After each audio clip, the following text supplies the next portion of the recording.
कोई दिक्कत? अब देखो सेकंड मेथड आपके पास क्या चीज है कि जब इथाइल अल्कोहल को जब हम डाइजोमीथेन के साथ, इसका नाम 11-12 में फर्स्ट बार आप लोग सुन रहे होंगे, डाइजोमीथेन। अब ये डाइजोमीथेन क्या होता है? जब एक कार्बन के साथ 2 हाइड्रोजन और 2 नाइट्रोजन जुड़े हुए होते हैं, इस तरीका से एक नाइट्रोजन हाइड्रोजन और हाइड्रोजन, तो ये भैया बनाता है 2 नाइट्रोजन के कारण आपका डाइजो, 2 नाइट्रोजन के कारण डाइजो, और एक कार्बन होने के कारण इसको हम क्या लिख देते हैं? मीथेन। तो ये बन गया आपका डाइजोमीथेन। अब ये डाइजोमीथेन जो आपके पास अवेलेबल है और एक इथाइल अल्कोहल आपके पास है, तो यहां पर जरा सा देखिए क्या क्या यहां पर काम होता है। ये एकदम सिंपल रिएक्शन है। ये C2H5 एक है ना, ये एक O के साथ चला जाएगा, यहां पर एक H जो है आपका ये इसके साथ चला जाएगा, और ये वाला मिल जाएगा तो क्या बनाएगा? C2H5O और CH3 बना दिया। और बच गया कौन अकेले? आपका N2, ये वाला बंदा भैया आपका N2 यहाँ पे। अब यही चीज लिखवा करके सिर्फ छोड़ देते तो बहुत सारा बच्चा नहीं समझ पाता, कुछ बच्चा समझ जाता, कुछ नहीं समझता। अब समझा रहे हैं तो जैसा समझ लो। देखिए ये C2H5O और ये वाला H इसके तरफ जाएगा तो ये क्या बन जाएगा?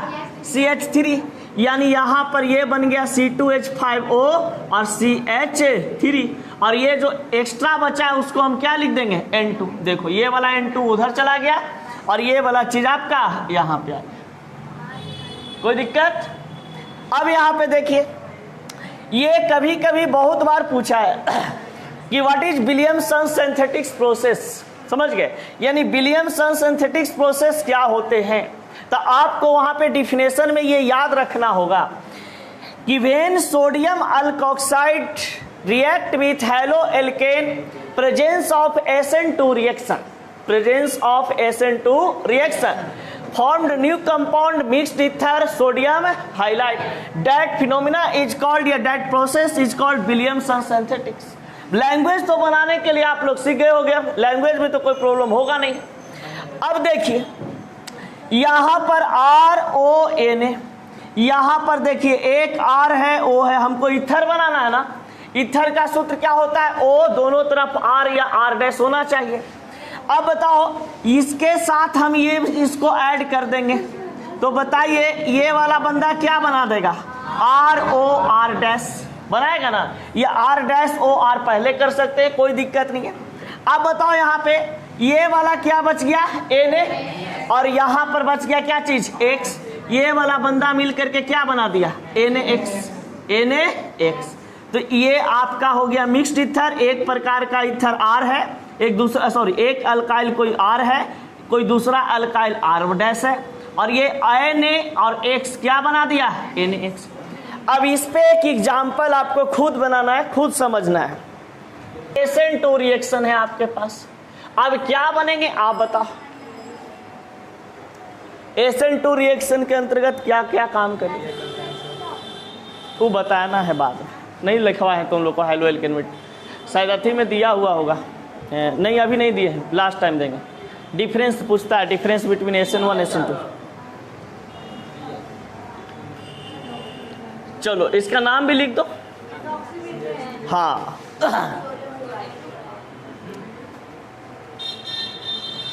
देखो ऑर्गेनिक केमिस्ट्री में जरा सा दिमाग लगाना पड़ता है, तब रिएक्शन आपका संभव होगा।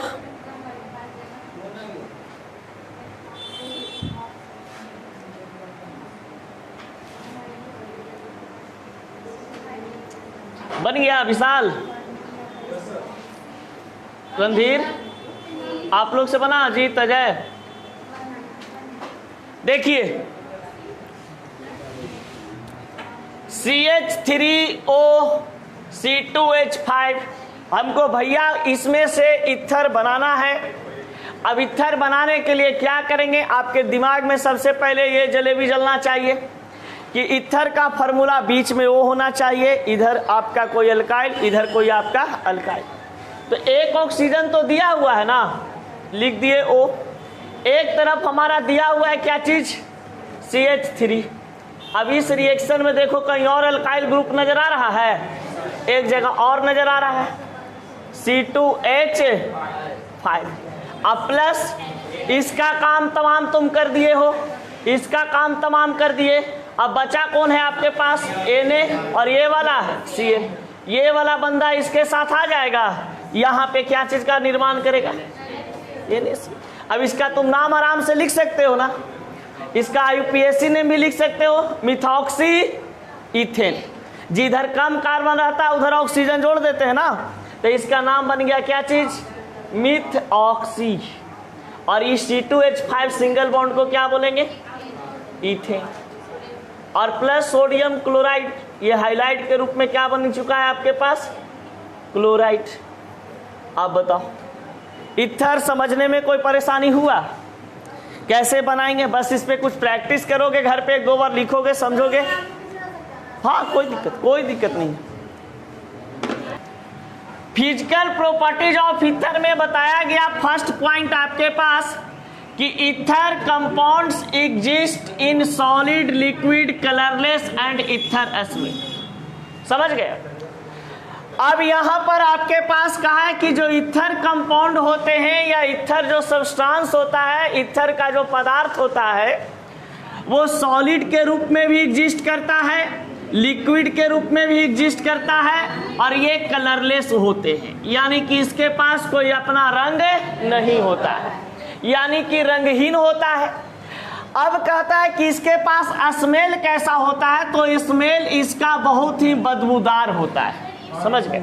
यानी कि ईथर स्मेल कहने का मतलब कि इसमें किसी प्रकार का गंध होता है, लेकिन ये कहा जाता है कि बहुत ही खराब, जैसे हम बोल सकते हैं कि सड़ी हुई मछली की तरह। समझ गए। सड़ा हुआ मछली जो होता है वैसा एकदम इसमें गंध रहता है, एकदम बुरा बदबूदार देता है। अब कहा जाता है कि it has dipole nature. Dipole nature कहने का मतलब क्या है वो जरा समझना। डाइपोल कहने का मतलब कितना पोल रहना चाहिए, 2 पोल।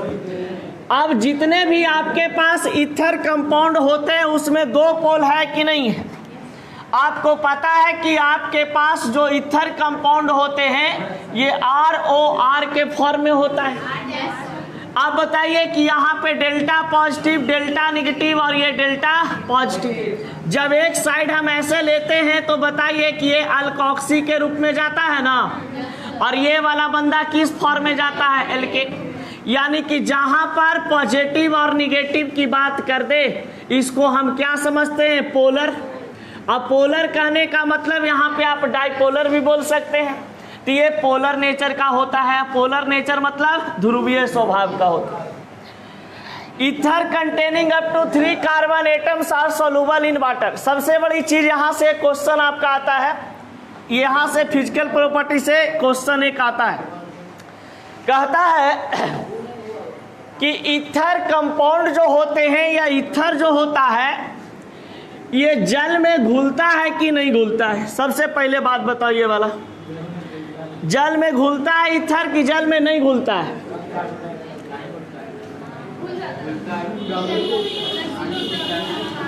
देखिए यहां पर बताया है आपके पास कि जो ईथर की अगर हम बात करते हैं तो ईथर कंपाउंड में अगर कहा जाए कि कार्बन की संख्या 1 हो, 2 हो और 3 हो, तो इस प्रकार के ईथर कंपाउंड जिसमें कार्बन की संख्या ईथर कंपाउंड में 1, 2 या 3 होते हैं, उस प्रकार के ईथर हम कह सकते हैं कि ये पानी में डिजोल्व हो जाएगा।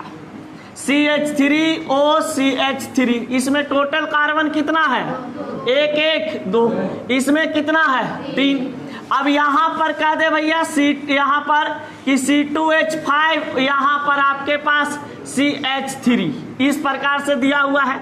या तो फिर यहाँ पर दिया हुआ है आपके पास C2H5 और यहाँ पर आपके पास C2H5, तो बताइए कार्बन की संख्या इसमें 4 ना हो गया। तो ये जो आपके पास कार्बन की संख्या ईथर कंपाउंड में अगर 1 रहे 2 रहे, 3 रहे, तो इसको हम बोलते हैं क्या चीज, कम कार्बन वाले, यानी कि lower carbon of ether, lower carbon of ether. और जैसे ही कार्बन की संख्या वृद्धि हो जाती है, 4 से लेकर के आगे अनंत जितना तक जाए, तो ये हो जाता है आपके पास C4H9O, C5H11, C2H5O, C6H11। इसमें कार्बन की संख्या कितना है, C4 से अधिक है। तो वैसा ईथर कंपाउंड जिसमें कार्बन की संख्या ज़्यादा रहता है, उसको हम कहते हैं क्या चीज़, हाई कार्बन ऑफ ईथर। अब ये ईथर का हाई कार्बन रखे हुए हैं, इसीलिए ये कहा जाता है कि पानी में डिजोल्व नहीं होता है, ये आपका वाटर में डिजोल्व नहीं होता है। तो वाटर में ये आपका अनडिजोल्व होते हैं, यानी कि इनसॉल्युबल होते हैं। ये क्या होता है, इनसॉल्युबल। तो बताइए कि हाई कार्बन एटम वाला जो पदार्थ होगा, ईथर कंपाउंड होंगे, ये क्या चीज में घुलेगा, तो ये भैया डिजोल्व होता है बेंजीन में, in benzene, insoluble of benzene, यानी कि ये बेंजीन में सॉल्युबल होता है। ये बेंजीन में क्या होता है, सॉल्युबल, यानी कि बेंजीन में ये घुल जाता है और पानी में ये नहीं घुलता है, पानी में ये नहीं घुलता है। अब बताइए कि कम कार्बन वाले अगर ईथर हमारे पास रहते हैं, तो ये लोअर कार्बन ऑफ अल्कोहल जो आपके पास होता है, ये वाटर में सॉल्युबल होता है कि नहीं होता है, तो ये वाटर में क्या होता है, सॉल्युबल होता है, यानी कि पानी में आपका लोअर कार्बन ऑफ ईथर घुल जाते हैं। अब क्वेश्चन यहाँ पे ही डालता है कि पानी में ईथर क्यों नहीं घुलता है, पानी में ईथर क्यों नहीं घुलता है। तो देखिए, कहा जाता है आपके पास कि वाटर भी है जो आपका एक डाइपोल नेचर का होता है, H2O, एक प्लस एक माइनस, और इसके पास भी क्या होते हैं, प्लस और माइनस।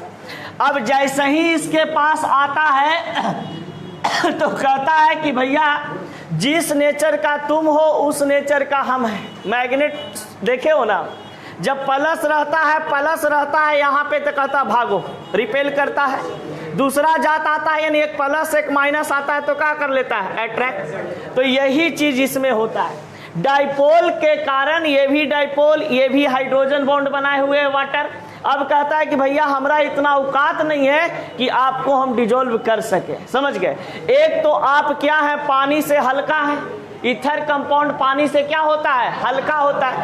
अब पानी से जब आप हल्का गुण का है, तो पानी में आप कैसे डूबिएगा, घुलने के लिए आपको क्या करना पड़ेगा, डूबना पड़ेगा, और डूब आप नहीं सकते हैं क्योंकि डूबने का आपका औकात नहीं है, क्योंकि आपका जो औकात है वो एकदम क्या है, हल्का। और पानी में आप घुलना चाह नहीं रहे, और पानी में घुलिएगा नहीं तो घोलेगा नहीं घोलेगा, इसलिए कहता है भैया तुम दूर रहो, हम अपना दूर रहे।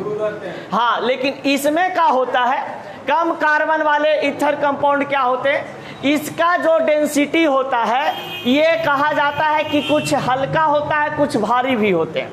अब यहाँ पर ज्यादातर मिक्स्ड कंपाउंड जो होगा, ये पानी में घुलता है, सिंपल आपका ईथर पानी में जल्दी नहीं घुल सकता। अब देखा जाए बॉइलिंग पॉइंट जो होता है ईथर का, वो आपका क्या होता है, कम होता है, किसके अपेक्षा, अल्कोहल के अपेक्षा। यानी कि अगर आपके पास कह दे कि एक तरफ आपका अल्कोहल है,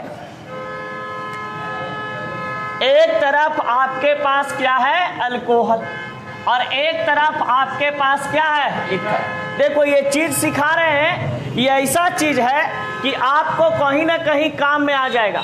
ये थ्योरी यहाँ पे मान लो नहीं पूछेगा, लेकिन कहीं पर अगर पूछे कि फल्ला का क्वथनांक चिल्ला से अधिक होता है, समझ लो, पहले कहीं भी पूछे क्वेश्चन कि फल्ला का क्वथनांक चिल्ला से अधिक होता है, तो ऐसे करना है एकदम, पहले जिसको बोले उसको लिख दो, इसको बोले उसको लिख दो, डायग्राम के रूप में वहां पे भी इसका सूत्र लिख दो, R सिंगल बॉन्ड OH, वो GMF बन गया।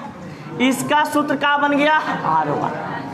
अब इसमें कहा जा रहा है कि आपके पास ये अल्कोहल है और ये क्या चीज है आपका, ईथर। अब कहता है कि इसका बॉइलिंग पॉइंट जो है ये क्या होता है, लो होता है। और इसका बॉइलिंग पॉइंट क्या होते हैं, हाई होते हैं। अब ये बॉइलिंग पॉइंट हाई क्यों होता है और बॉइलिंग पॉइंट लो, क्योंकि क्वेश्चन में आपका देले रहेगा कि बॉइलिंग पॉइंट ईथर का कम है किसके अपेक्षा, अल्कोहल के अपेक्षा। तो वहां से तो देख के लिख लिए कि इसका कम है इसका ज्यादा है। अब दिमाग लगाना कि यहाँ पर एक होगा क्या चीज कि जिसके कारण से यहाँ पर लो बता रहा है और यहाँ पर हाई। तो बताइए, जब भी बॉइलिंग पॉइंट होता है टूटने वाली बात, इवोपोरेशन की क्रिया होगी। अब इवोपोरेशन मतलब ये टूटेगा कैसे भाई, तो इसका बॉन्ड पे निर्भर करेगा। इस पर क्या चीज, बॉन्ड पर। यानी कि इसमें जो बॉन्ड पाए जाते हैं ये एक प्रकार का वीक बॉन्ड होता है किसके अपेक्षा, इसके अपेक्षा। यानी कि भैया इसके पास स्ट्रॉन्ग बॉन्ड पाया जाता होगा, इसके पास कौन सा बॉन्ड, वीक बॉन्ड। अब वीक बॉन्ड कहने का मतलब हाइड्रोजन बॉन्ड नहीं, वीक बॉन्ड कहने का मतलब कि इसके अपेक्षा इसके पास कमजोर बॉन्ड, समझ गए ना। अब इसके पास कहा जा रहा है, जो देखिए एक फंक्शनल ग्रुप घर में एक कमाने वाला है और इसके पास एक ही खाने वाला है। तो ये बताइए कि आपका ये जो बंदा है ये स्ट्रॉन्ग बॉन्ड बनेगा, लेकिन यहाँ पर एक है कमाने वाला और दो है खाने वाला। मतलब एगो है, एक ब्याह किया कम खर्चा लगेगा इसको, एक इंसान दो ब्याह किया ज्यादा खर्चा लगेगा। बताइए इसका घर कमजोर होगा कि नहीं होगा और इसका घर बरियार होगा कि नहीं होगा।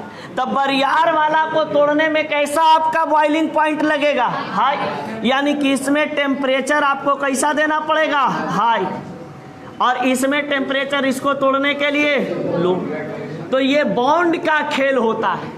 जहां पे बॉइलिंग पॉइंट और मेल्टिंग पॉइंट की बात आ जाए वहां पर या तो कंपैरिजन तुम बॉन्ड से कर दो या तो फिर इलेक्ट्रोनेगेटिविटी से कर दो। ये दो चीज से कर दोगे आपका आंसर एकदम सही आ जाएगा। चाहे तो आपका बॉन्ड का रीजन होगा, इस चलते boiling point melting point difference आ रहा होगा, या तो फिर क्या चीज का, इलेक्ट्रोनेगेटिविटी।